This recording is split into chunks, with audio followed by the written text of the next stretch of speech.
Danny is so what? What's a good one? Finnish. Huh? He's Danny so is so Finnish. How Finnish is he? He's so Finnish. He gave Monty Python the come to Finland for a fabulous fjords idea.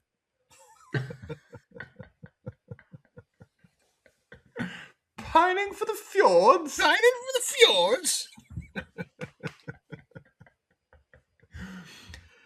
This is your fault, Danny. It's your fault. Oh. Have you ever heard of the Blue Man Group? Yes. This Las Vegas performers, whatever. They had Indeed. this thing that at least my wife and I, we went to go see them a long time ago. And they have this thing. If you show up to the show late, they will stop the show. They will put a spotlight on you, not turn the lights on, but a spotlight on you. And they start playing over the microphone. You're late. You're late. Look at him. Look at her. They are late. They're making us wait for them now. If I could cue that up for Danny, that'd be great. Oh, God. Quick, where's my blue face paint? Oh, God, yeah. Let's get on a plane real fast. I'll meet you at the UK. We'll paint their faces en route.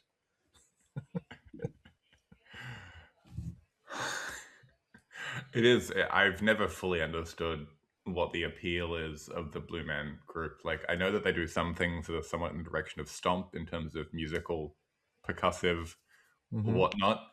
But then the rest of it is just like a Mr. Bean sort of thing where they don't speak. So Mr. Bean meets Stomp meets the Smurfs. Am I understanding it correctly? Yeah. Smurf because they're blue. Yeah. Not because they're little and cute. Because they're not. It's kind of a nice show. It's an interesting show. Yeah. They make some decent music. I found it amusing that you can buy their album on the way out. I'm like, I don't need this. So they are primarily a musical act. That's the yes. That's and it's very unique and it's a very interesting show. But it's guys in black leotards and blue face paint and blue gloves hitting pipes with ping pong paddles. What more can you want in a musical experience? I would like the Beatles. Did we? No, I'm just trying to think. I remember arriving on a family trip. We were stopping in Vegas. There was a work thing that my dad was going to. And we went. We could have seen the Beatles show. I don't remember if this was a Beatles Cirque du Soleil thing or it was a Cirque du Soleil. Yeah. So I'm pretty sure we made the choice of going to see the non-Beatles Cirque du Soleil thing rather than the Beatles one. And I would have been a teenager. I remember that frustratingly, the jet lag was hitting me so hard that the mystique of the show became even more mystique because jet lag was bringing me in and out of consciousness. That's funny. It was cool though. I was so tired. I liked it more. Yeah, it was just adding to it. This episode, which I do hope that we get to do, sent me down the rabbit hole of rabbit holes. Oh, really? To a point that. So I was thinking that we would, we'd talk about moon landing related things, and so I was looking into like the new, the plans for the Artemis missions, etc.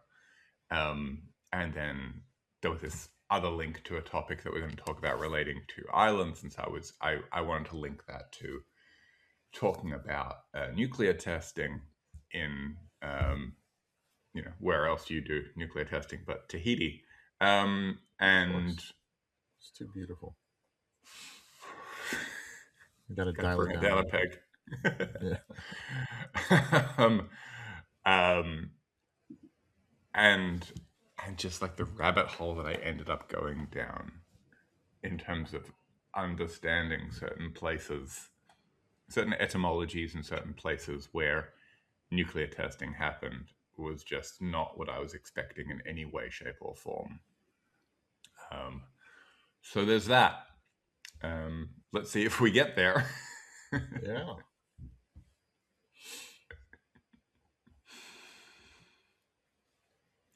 It will be I was interesting. doing a lot of reading up on the Hans Island thing. Very excited about that. It's a funny one. It's that podcast. I've known about Hans Island and the Whiskey War for a long time because it's funny. And then started listening to the Constant because you recommended it to me, and then they covered a whole bunch of wars that were fought without war. And Oh, that's right. Yeah. there was an episode about that, and this was like the center point of it. And I kept thinking to myself, I know what they're going to talk about. They're talking about Hans Island and the Whiskey War, and they were. And it's a great story. You might not know it, but our lovey-dovey, peaceful neighbors to the north, they can get quite war hungry, And that would be but in the most your adorable neighbors way. to the In the north. most Right. adorable way. I guess they are Sorry. technically still to my north, but Yeah. Wait. distant neighbors. Mm-hmm. Everything is north of Australia except Antarctica.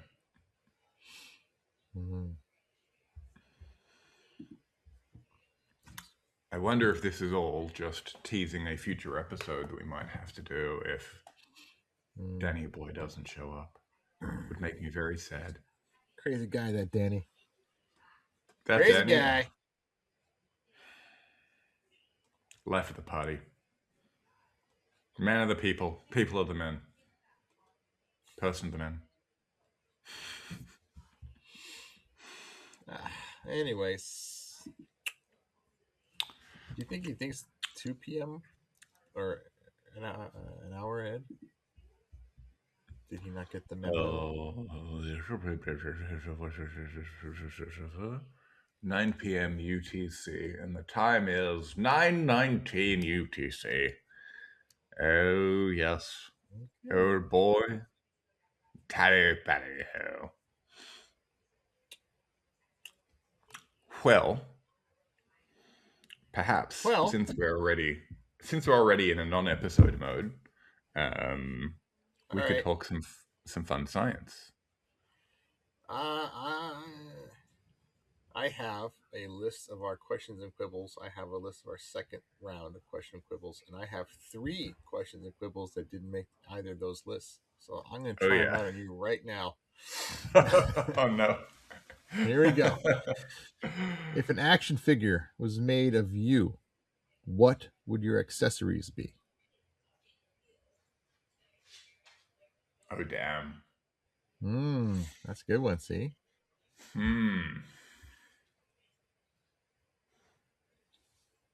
Okay. How many can I pick? I think I have Let's say 3. 3. Okay, perfect. I think the first one would be glasses. They'd be like a Glasses. really finicky accessory that they don't have glass or even plastic glass in them because action figure size. So it's just, black glasses frames. I think the second one would be a telescope, which, yeah, up to the manufacturer that we're working with, whether we can. It's just like one of those old timey like pirate telescopes, like a retracting one, or if we can get something bigger that's maybe like a Celestron style on an equatorial mount that comes separately. Maybe there's a whole collection of telescopes that you can get. And the expansion I'm pack. Okay. expansion pack, merchandising. It's all about the merchandising. Merchandising. But I think the third one from the main set would have to be a bag of salt and vinegar chips. I come with my own snacks. Like a self-serving Tamagotchi, takes care of himself. Perfect. I have to, you know. Snacks for me are it's a serious problem. It's a very serious problem. All right, next question. Yes. Which way does the toilet paper go? Okay. I know that there's technically only one answer. Okay. There's the patent, and I believe that the patent shows it going over. And I've had a good friend over as a house guest who once commented that I had it set the wrong way. My problem is that So as a semi type A scientist sort of person, I have things that I am hyper fixated on doing the right way and things that I do not notice at all. And the directionality of the toilet paper roll is something that I don't even notice. So whatever way the roll was aligned when I picked it up and put it on the holder, that's the way that it sits. just as long as we have some. That's all that matters. That's all that matters. I'll take it off the counter. It's fine. It's fine. Yeah. I just don't want to live like an animal. That's fine. As long as you change the roll when it's done, that's all I care about. Replenish. Okay. Always replenish. And I'm going to read this next one, the third one, because we only have 3 extra ones that we have not yet finished out the third Sure. round of lists. But this is how I have it written. Uh-oh, I'm An worried already. actual, very important question for Benjamin. I am willing to die on this hill. Is a hot dog a sandwich? Hot dog is a taco. No. Incorrect. I also have written after the question, answer, it is not. I feel like these were the sort of questions that my friends. So when I was doing my undergraduate in physics, I had overlapping courses with people who were doing engineering and people who were doing mathematics. And my friends from like the world of mathematics who were doing like more pure mathematics courses and topology would often talk to me about how you define the topology of an object, right?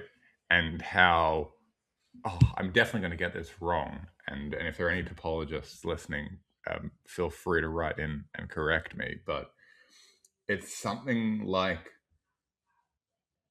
a straw. A straw is a donut, right? Topologically, a straw is a donut because it has one hole with 2 sides. And there was something about a mug as well, whether technically a mug is also a donut because it only has one hole. No, it has 2 holes. Handle as well. Oh no, I can't remember. Damn. Okay. Yes. Either Like how many way, holes does a straw have? yeah, something like that. And so I think it's a similar sort of argument when it comes to the taco and the hot dog. It's what's the geometry, what's the topology of it, and based on that, can we make a classification? I understand that, but that doesn't make sense. It's just not right. I mean, by that rationale, a pizza is an open-faced sandwich, and and you are wrapping with meat on the inside, so you're a burrito. I'm a burrito. A calzone is a burrito. So yeah, calzone's a burrito. That's the whole point. By you're destroying everything by reducing the entirety of the culinary world into these like 10 or 12 preset shapes. I'll have the number 2, please. My wife will have a 7 because those are the shapes that are left, and it ruins it. You can't do it. A hot dog is not a sandwich. A hot dog is a hot dog. I mean, we've spoken about this before. This is the issue with science, right? When you try to force science is a spectrum, geometry is a spectrum. If you try to force things into categories and boxes, you'll always overclassify. Um, See? Indeed. Yeah. Yeah. All right. Okay. You know what? No. Hold on. I feel like I was judged for all of my answers, so now it's time for you to be judged for your Oh, God. answers. What, Benjamin? I'll start from the beginning. What if you were an action figure from Mattel? This show is not sponsored by Mattel, but it could be Mattel Yeah. if you're listening. Um, what would your accessories be if you were an action figure? Can I come with a vehicle? Vehicles sold separately. Damn. All right. But yes, I want to hear about it.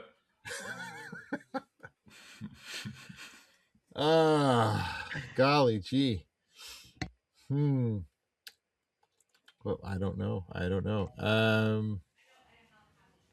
All you had was the vehicle. I would like a baseball bat in there. I think that would For be sure. nice. Mhm. I would like one sciencey item, which I would probably also go for a telescope, but I would just go for I hate to say the word standard, but a standard telescope on a tripod like you see in many people's living rooms. Those are nice and they're Mm, pretty, and you can see Jupiter and Saturn okay. That's enough. there you go. That's all you need. And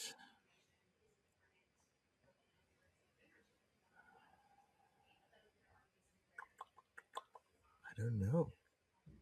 What would that vehicle be if in some I'll take a nondescript bottle of alcohol to go with me. That'd be nice. I have because I like to have a drink. And the vehicle, I don't know. I just shouted out vehicle because it sounded cool. And you know what? The first vehicle that comes to mind, I'll tell you. The 1980s GI Joe uh, submarine airplane called the Shark. It was the SHARK, S period, H period, A period, R period, K period. It was an acronym for something stupid, but uh, they had this guy. I think his character's name was Deep Six, and he wore this awesome astronaut-looking diving outfit, and he was their underwater expert, and he got this weird uh, submarine jet airplane thing that could do all the submarine stuff, but it could also do airplane stuff. And yeah, I'll take that one because that was Sorry. just For people who are driving right now, and for the safe, we don't listen. The show is all about safety. Safety first, right? We do not want you pulling over to the side of your road or the road, not your road if you happen to own it, to the side of the road to Google this, because that would be dangerous. Benjamin did once, for the purpose of this show, pull across 6 lanes of traffic. I think it was oncoming traffic, just to Google something or to stop it for something to do with our show. But we don't want you to do that. So instead, I will tell you that SHARK is an acronym that stands for Submersible High Speed, that's hyphenated, so okay. just the H, Submersible High Speed Attack and Reconnaissance Craft. Craft. G.I. Oh, Joe. Shark. you spell craft with a K. I also love the fact that on this particular website I'm looking at, the and the attack are both capitalized. So it could be Shaq. It's from Boston. It was made in Boston. Yeah. Get in the shack. Get the Go, Shaq. go fight with GI Joe in the shack. Put the shack in the I, water.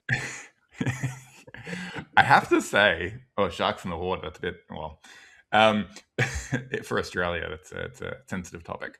I looking at the image.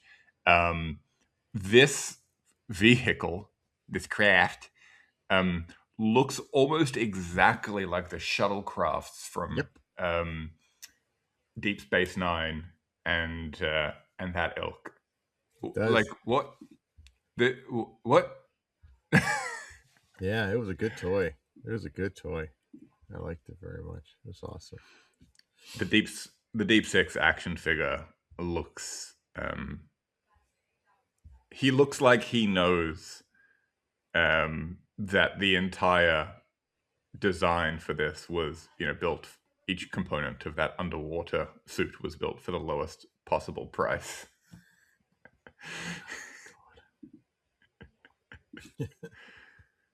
Oh man, wow!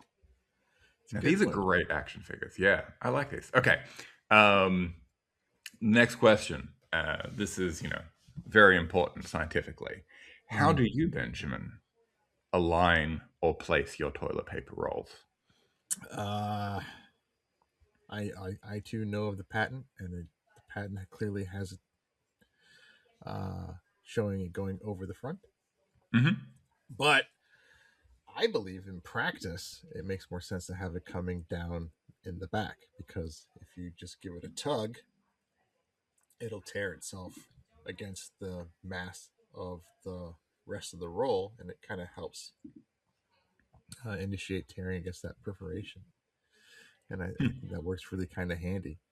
But I think the patent shows the perforated roll going over the top only because it was the easiest way to visually depict it. You can't depict the perforation on the squares behind the roll. I think in practice, it's more efficient to come down the back. I honestly also, like you, don't care as long as I have it. I remember a long time ago, one of the first of my friends to get married. Uh, I was like, "Oh man, how do you know? How do you know?" And he goes, "Well, we had the toilet paper talk." And I was like, "What are you talking about?" And he goes, "You need to talk to your future spouse about this. I mean, if they're very particular about it one way and you're particular about the other way, that's just the beginning. You need to solve that immediately." And I thought he was crazy. And then when I started getting serious and I wanted to marry Lisa, I asked her that question, like, which way does the paper go? Because I don't want to ruin this. Yeah, just gotta talk. And it was over and done in 60 seconds. I don't care. I don't care. Okay, great. We can both not care together. It's beautiful. Beautiful. So romantic. Romance. Yeah. I do wonder how many things there are like that the patent that was drawn just for convenience or just because it was the first thing that happened to come up ends up being the defining way that something is used. Who knows? Maybe the original inventor only did it that way because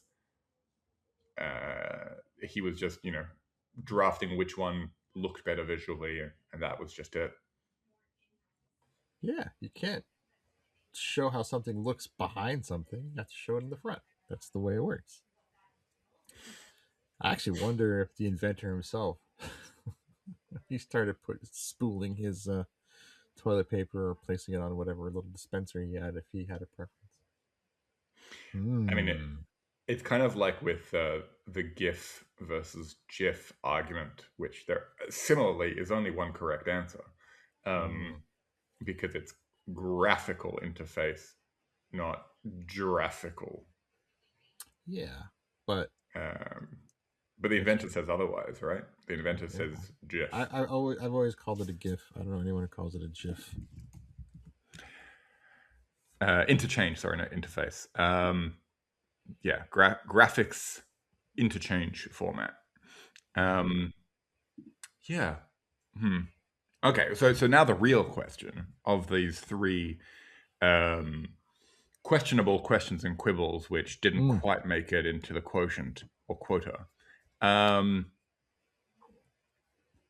dog. Is it a taco? Is it a... No. What is it? No. It is a hot dog is a hot dog. That's it. That's all. A hot dog is a hot dog is a hot dog. These are words to live by. That's it. It's again, like to your point, scientifically, if you start classifying everything, you get to a point where you're starting to do yourself a disservice and you're ruining everything else. Yeah. And there are I have read articles about this. I've seen news, not news, like very. It's not a serious issue. So I have seen like comedians in good spirit, in good jest, have this debate: Mm-hmm. is it a hot dog, is a sandwich or not? And there's some really good points about it. It's definitely not a sandwich. That's number one. No. Plain and simple. I can demonstrate that if I go to a sandwich shop. There's a sandwich shop right near here, and I ask them, please give me a sandwich, and they give me a hot dog. Something's wrong. There's a disconnect somewhere, right? If I go to Costco right now and I ask for a sandwich, they have a sandwich. They also have a hot dog. If I ask them for a sandwich, they're not going to ask me which one. They're going to give me that one crappy ass sandwich that they have. That's it. Two, it's on a hinged loaf. It is a bread. It is a bread, but it's a special kind of bread that's designed to serve a certain purpose for a certain payload, which is a sausage. I'm So sorry, I'm it's a the special thing. payload. And then I don't know if you've heard of this comedian John Hodgman, who has an excellent podcast. It's like the John Hodgman Court, or the Court of Public Opinion, or something like that. He brings people on and he has incredible debates about the most mundane stuff. And Mm-hmm. one of his episodes was so famous that it got him doing the talk show circuit, because he brought up the hot dog. And he brought up all those points I mentioned, but he also brought up one more point which I thought was incredibly interesting. Mm-hmm. Can you share a hot dog? Something that there's an inherent trait for sandwiches. It's cutability. I can cut my sandwich in half. It's served to me often in half. I get a sandwich served to me. It's already, in many cases, it's already sliced in half to save for later, to share with a friend, whatever. If I'm Mm-hmm. served a hot dog, Mm-hmm. are they going to cut it in half for me? No. You're going to get the hot dog. It's designed for a specific purpose, and it's a singular item. You could share it technically. I could, wear my socks on the outside of my shoes technically. I mean, it's possible. It doesn't make it correct. Yeah, I mean, yeah, you could wear your socks on the outside of your shoes and your underwear on the outside of your pants, and you would save on laundry. Sure, but but um, I think my opinion as a scientist has to be that you can cut anything in half if you're brave enough, right? It's Like true. I especially, I mean, going to a ball game, a baseball game in Chicago a few months ago, I saw a foot long hot dog for the first time in my life. And I thought it was just going to be like a long hot dog bun, or as you called it, a hinged loaf, with two, normal size sausages or franks or wieners, whatever. But it's just Yeah. like a foot long sausage inside of it, and that was shocking to me as an Australian, because we have normal sized portions here. but, but like something like that, it should surely be reasonable to cut that in half. Obviously, there's only one correct way to cut that in half. You cut it. Bit by bit with your teeth. No, no. You have the long axis and you have the short axis, and you cut along the short axis. You don't cut along the long axis, and then you're left with a long half sausage and a long half hinged loaf, which you could rehinge into a taco. No. I'm breaking all the rules today. No. I mean, yeah, it's tactical, right? What if you used hot dog links instead of a You, foot you, long you sausage? could split an atom. You could, but you're going to destroy one of those islands you mentioned. That's future episode. Danny has not arrived, so we have to shame him slightly and continue to tease our audience. We can't talk about splitting atoms or You know or, what? or We splitting were gonna talk about the swimsuits. whiskey wars, and I have some whiskey waiting. I'm just gonna go. Ah, no, we Danny, will. I love you. To you. Yeah. Love you too, Danny. Wherever you are. Whoever you are. I hope he's okay. I hope he didn't fall off a fjord. Fjord. No, Um, he's not there.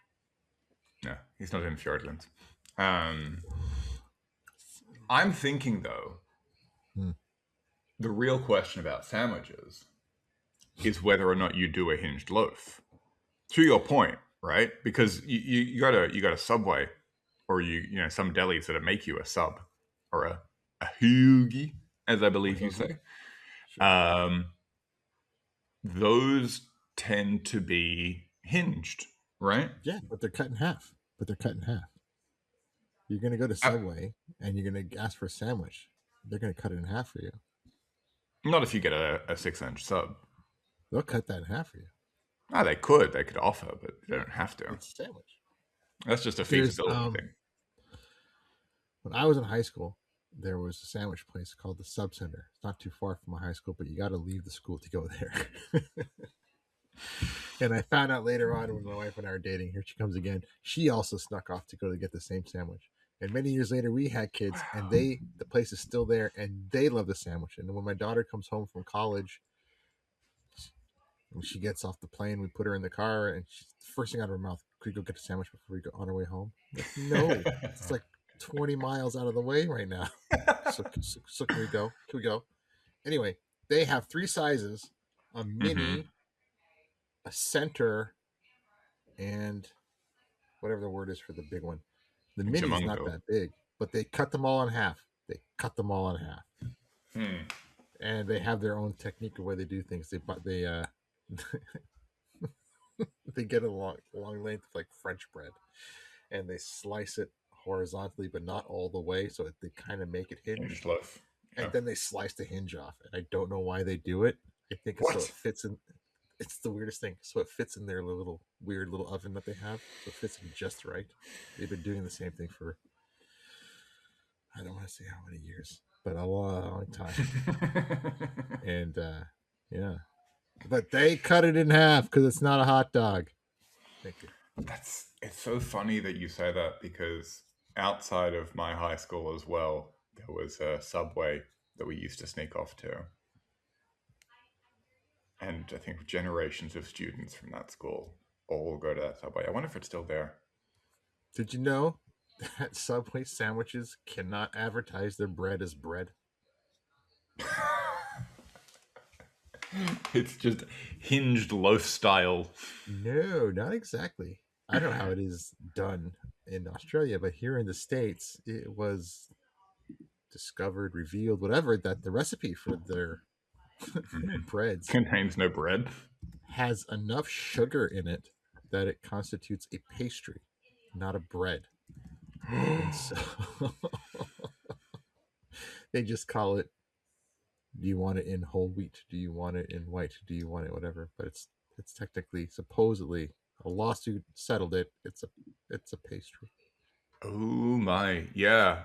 Apparently, it has 10% sugar. Yeah, that's how we do our bread. That's how we do our bread. America. Woo! Which for reference is 5 times the specified standard sugar content. Ah, we love sugar. We put a sugar in our sugar. Holy crap! Ah, no wonder I liked them so much as a kid. They're Oh, dear delicious. God. Don't get me wrong. It's a good sandwich. It's fantastic. I enjoy going there. However, you know, Wow. something about bologna in a pastry. It works. Is it actually bologna? Or No. is it also classified as a pastry? Going Uh, back to the hot dog conversation, I had this conversation and this makes me very, very, very, very, very happy. Uh, mhm. a hot dog Yes. and a fresh or brand new thing of bologna, they're made of the exact same stuff. Okay. One is just considerably larger and thicker, so Sure. it makes you want to ask the question: is a slice of bologna actually a hot dog pancake?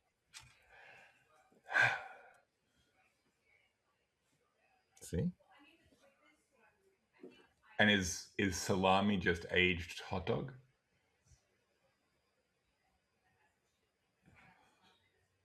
Why do you park in a driveway and drive in a parkway? Why does cargo go by ship and shipments go by car? When I think this episode, which was not a planned episode, by the way, 35 minutes in, welcome to Science Actually Presents the Nerd and the Scientist. Today we're bringing to you random topics that high college kids bring up. So we got... I'm going to try, I think, because whenever we have a guest on our show, for the little icon that goes in your little podcast player, we put an astronaut riding the duck. That's our primary logo. I think for this one, I'll make like a ghost astronaut or something. A ghost astronaut riding a hot dog. Oh, God, that sounds awesome. All right, back to my action figure character. My action figure of Benjamin is going to be me, and I'll be wearing a spacesuit, astronaut suit, and my only accessory will be a giant rideable hot dog. That's it. You need to have the cowboy hat as well, right? From Dr. Strangelove. If you're going to be riding the hot dog, you need the hat. Yes. Oh dear Lord. I will say on this topic of, is it just to link us vaguely back in the direction of science, please, with an awful segue. Yeah. We have every episode that we have like this, where it's just me and Benjamin, we stray further from the light. On